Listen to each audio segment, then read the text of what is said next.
Ako ng papaya, dala, guslo, sisidlan ng bunga, pagdating sa dulo, nabali.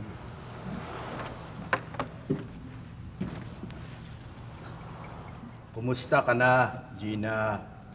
Karen po. Kasi matagal na tayong hindi nagkikita, Gina. Karen po. Kain na, Gina.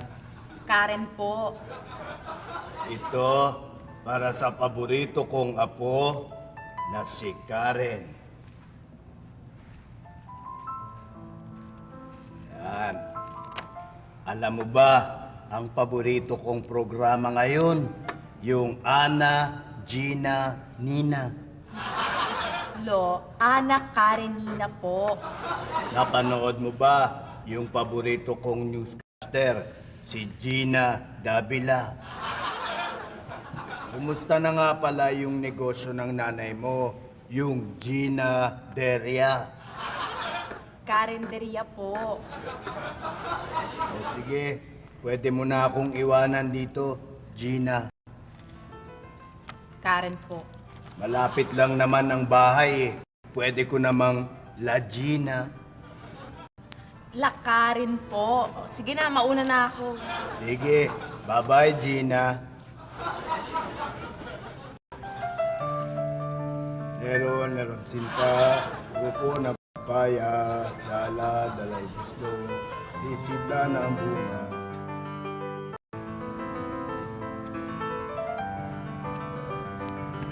Dok, kumusta na ang apo ko?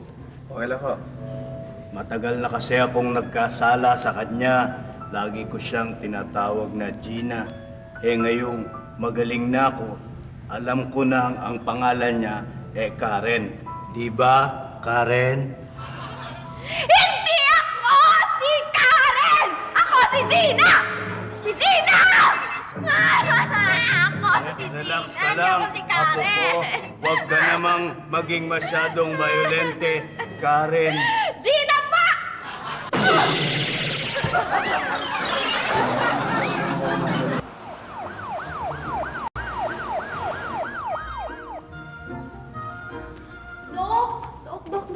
Dok, Mrs. tulungan niyo ako.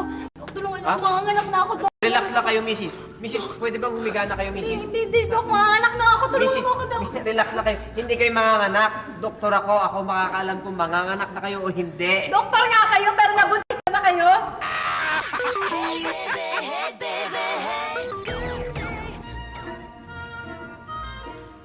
Dear, alam mo, sa susunod, mag-exercise ka na, ha? Bakit? Para mabuhat kita pag ganitong mga anak ka na? Hindi, para hindi ka mapagkama ng buntis. Maybe ko sabihin.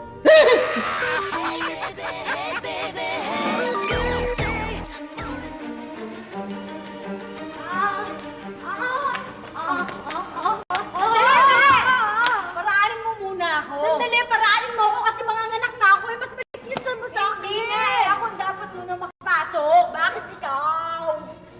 Kasi ako yung doktor na magpapaanak sa'yo.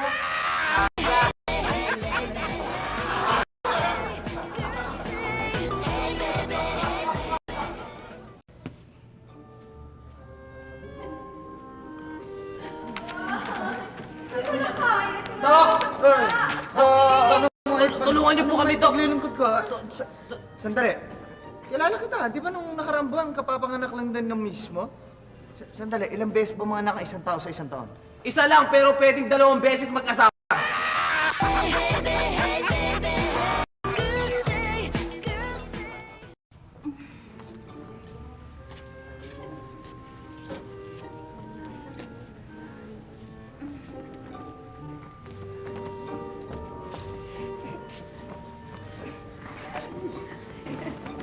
Uy, dali!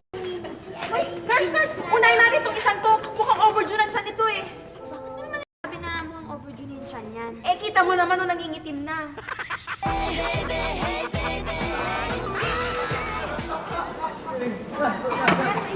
Sige.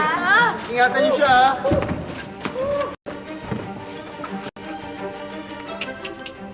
Nakaupo ba dito? Wala pa. Wala pa? Grabe, kailangan magtrabaho na naman ang gusto ng tatay ko. May bago na naman siyang pakakainin. Bakit? Manganganak na naman ba yung nanay mo? Hindi, misis ko yun eh.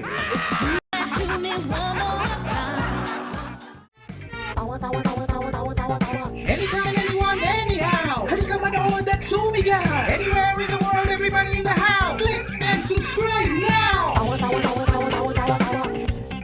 You know.